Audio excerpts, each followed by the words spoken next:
Welcome to ProBeta's quick video tutorials. In this video, we'll be discussing document 9020, Substantive Testing Worksheet. The objective of this document is to assist you with selecting a sample for variable and attribute testing. This document can be found under the CaseView Templates folder within the Lead Sheets and Work Programs folder in your Caseware document library. Please note that this document is a template document and is designed for use in a single sample selection. Thus, multiple copies of this document must be made for each sample selection that you are making. You have to create a copy of the document,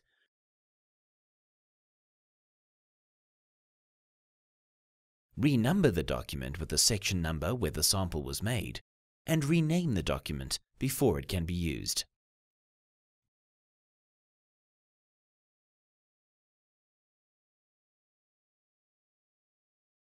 The document contains two tabs with a number of sections on each tab. On the Summary tab, the sections are named Planning, Risk, Sample Design and Selection, Evaluation of Misstatements, and Conclusion.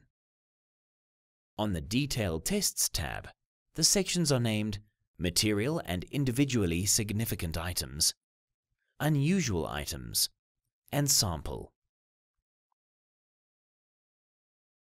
In the Planning section, you have to document the tests to be performed, as well as the population to be tested, the assertion to be tested, and other details relevant to the selection. By completing the Planning section, you will ensure that the sample complies with the requirements of the International Standards of Auditing. In the Risk section, under Risk of Material Misstatement, no input is required from you, as your ROMM will pull through automatically from document 1110, Risk Analysis Summary. In the Expected Assurance fields, you have to insert the expected assurance that you expect to obtain if you perform the procedures. If the procedures have already been performed, then you can insert the actual assurance obtained. The expected assurance will increase or decrease your risk factor, which will in turn affect your sample sizes. Note that the higher the assurance you expect to obtain, or have obtained from other procedures, the lower the risk factor will be, and the smaller your sample size. Note that the risk factor will be determined by the ROMM and the expected assurance obtained.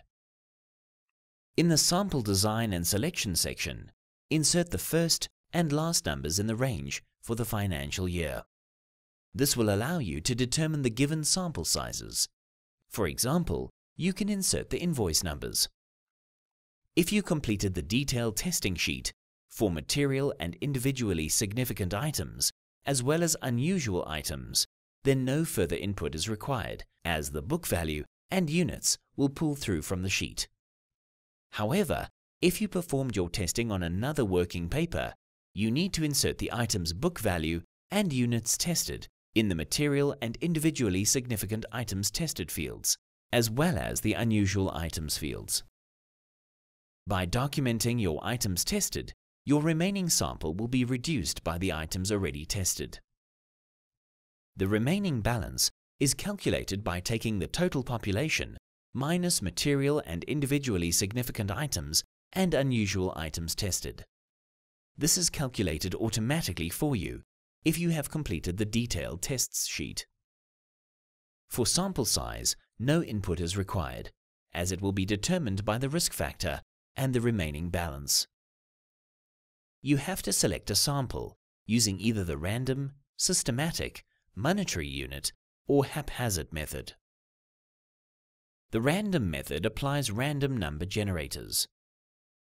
In the systematic method, the sampling units in the population are divided by the sample size to give a sampling interval.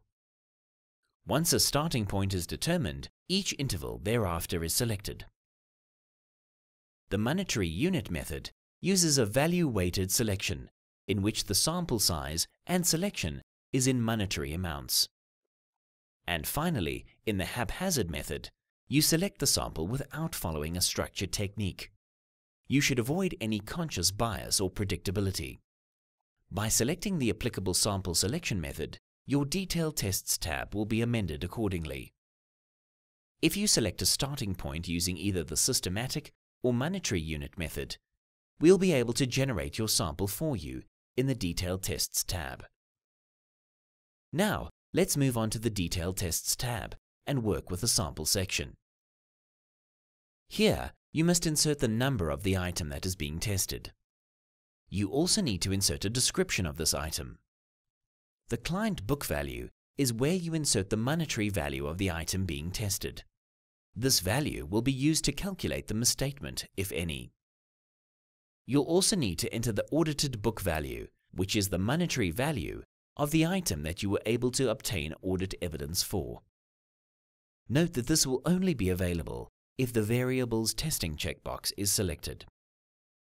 This value will also be used to calculate the misstatement, if any. The misstatement is also only available if variables testing is selected. Here, no input is required from you. This will be the amount that you have to add to your proposed journals for the annual financial statements. You need to select whether you want to include or exclude the misstatement from the calculation of the extrapolated error. By excluding the misstatement, your extrapolated error will be less. Using the drop-down box, you need to select the number of columns for attribute testing. Complete these columns by naming your column and then selecting the relevant items from the drop-down box. You can also use the hotkeys A and R to save time. This allows you to perform attribute testing through different procedures and document your results individually. In the Nature, Cause and Effect of Misstatements column, enter a description of the misstatement, if applicable. The final column is the Reference column. Here you can insert the reference if necessary to supporting documentation or other documents within your caseware file.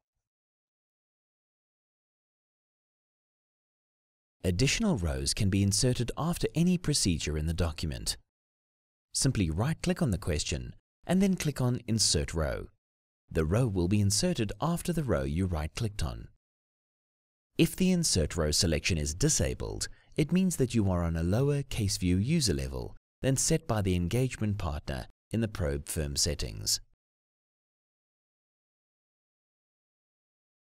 To delete a row, right-click on a row you have inserted and click on Delete Row. You can only delete rows that you or another user have inserted and will not be able to delete any pre-programmed ProbeMMX content. The Delete Row option will hide if there is any text in the row that you are trying to delete. The cell must be cleared before its row can be deleted. If the Delete Row item is disabled, it means that you are on a lower case view user level than set by the engagement partner in the probe firm settings. One of our amazing premium features offered to our premium users is Caseware RiskSpace. Caseware RiskSpace is an online community that provides content to help you document risks, controls, and management letter points. Premium users can import risks, controls, and management letter points from Caseware RiskSpace into their template by clicking on the Caseware RiskSpace icon. This will not only save you time typing, but will also ensure that the correct spelling and grammar are used, which will result in great report writing. Our premium users will also have access to footnotes. In terms of footnotes, a table has been inserted at the bottom of the document with footnotes titled Instructions. These are specific considerations that need to be taken into account as per the relevant international standards on auditing, as well as the applicable international accounting standards. Instructions will also include appropriate laws and regulations. For easy reference, the relevant paragraphs have been quoted.